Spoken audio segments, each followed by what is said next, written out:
प्राणाथो महीभक्ता भूधर पुरुषोत्तमः शोलपुत्र प्रियाशान्तो ब्रह्मादीनां वरप्रदा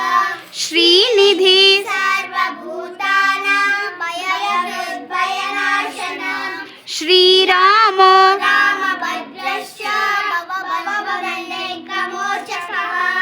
भूतावासो गिरिवासो श्रीनिवासो श्रियपतिः